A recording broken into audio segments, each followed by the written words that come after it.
Последнее китайское предупреждение. China's final warning. This Cold War-era phrase emerged when China repeatedly issued final warnings to the US during tensions over Taiwan in the 1950s. But nothing ever happened. These warnings became so frequent and hollow that they turned into an ironic joke in the Soviet Union, symbolizing empty threats.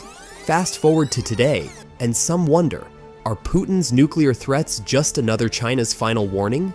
Is it all just a bluff? Let's explore why Putin hasn't pushed the red button yet and what's really holding him back. President Vladimir Putin's response to the United States announcing it will begin deploying long-range missiles in Germany. Vladimir Putin has warned NATO countries they risk nuclear war if they send troops to Ukraine. They'll become more of a pariah in the world than they ever have been, and depending on the extent of what they do, will determine what response will occur.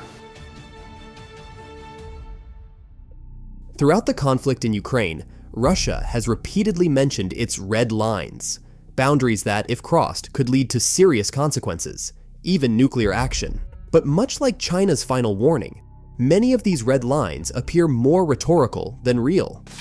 When Russia launched its special military operation in February 2022, Putin claimed the West had crossed a red line by threatening Russia's security, particularly with the prospect of Ukraine joining NATO. Since then, he has often invoked Russia's nuclear capabilities as a warning.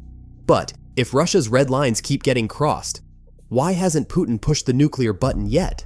In 2023, Russia issued 15 red line warnings, down from 24 in 2022.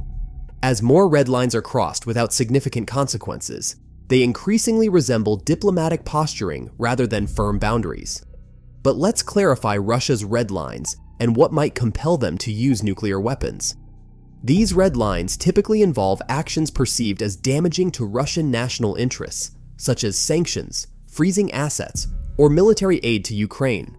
However, Russia's doctrine reserves nuclear retaliation for scenarios where the state itself faces an existential threat, i.e. total disintegration. Still, real stakes remain, and certain red lines haven't been crossed due to the fear of nuclear retaliation. These red lines aren't just a Russian tactic. They form part of the complex web of tacit rules shaping the war. NATO, for example, has drawn its own lines, defending its territory but not sending troops directly into Ukraine. Meanwhile, NATO countries continue to supply Ukraine with weapons and intelligence, pushing boundaries without triggering a larger conflict. The West has steadily escalated its support, initially hesitating to send tanks or long-range systems like HIMARS. In response, Russia has targeted Ukraine's energy infrastructure and, after setbacks like the Kharkiv retreat, partially mobilized more troops, moves that more hardline factions had advocated since the war began. There are tacit rules in place that have been crucial in preventing a full-scale war between Russia and NATO, a conflict that would be catastrophic for all involved. But it's a delicate balancing act. The question is, how long can these red lines be drawn and redrawn before one is crossed that can't be ignored? For now, the US has placed limits on Ukraine's use of American weapons, allowing strikes on Russian forces just across the border, but prohibiting attacks deep inside Russian territory. Similarly, Russia has refrained from shooting down NATO surveillance aircraft, further illustrating the fragile but maintained boundaries in this high-stakes conflict. While some of the Kremlin's propagandists, like Dmitry Kozelyov and Vladimir Solovyov, have openly fantasized about nuclear strikes on cities like London and New York, this remains largely rhetorical. Both sides understand that such an attack would trigger a devastating response, annihilating not only London and New York, but also Moscow, home to around 20 million people. Unlike the United States, which has multiple population centers spread across its vast territory, Russia's population is more concentrated in a few key areas, making any retaliation particularly catastrophic. However, the rhetoric isn't entirely without action.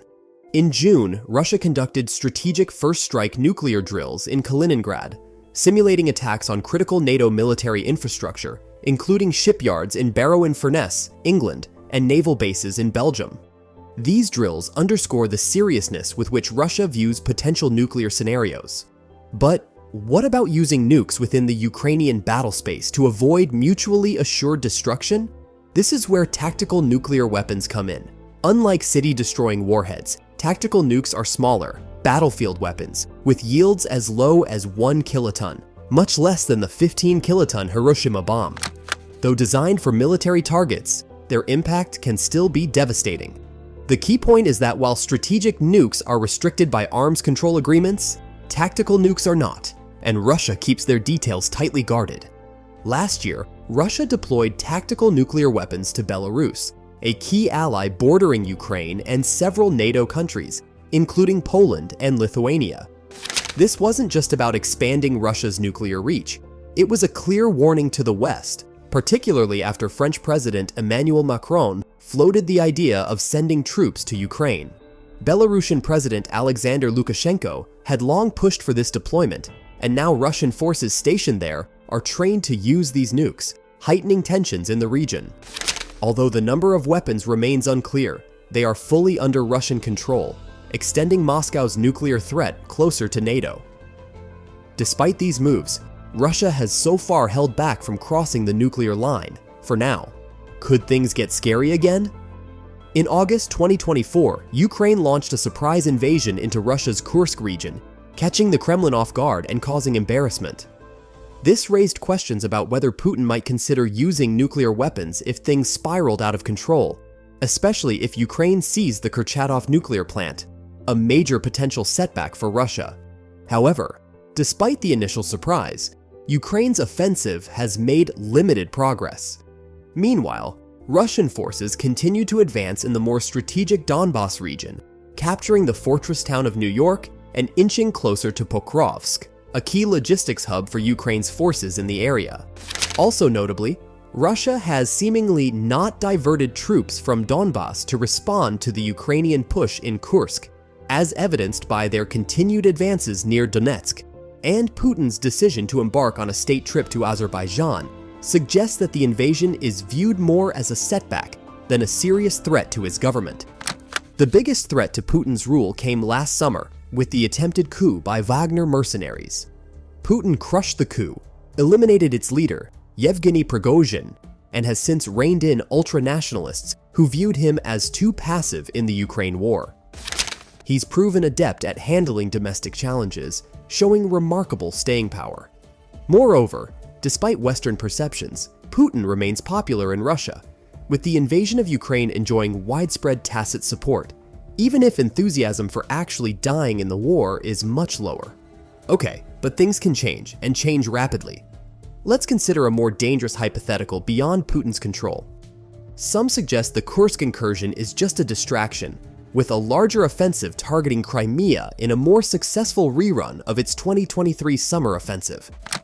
If Ukraine succeeded in reaching Crimea, would such a humiliating blow push Putin toward drastic measures, like using tactical nuclear weapons on Ukrainian forces?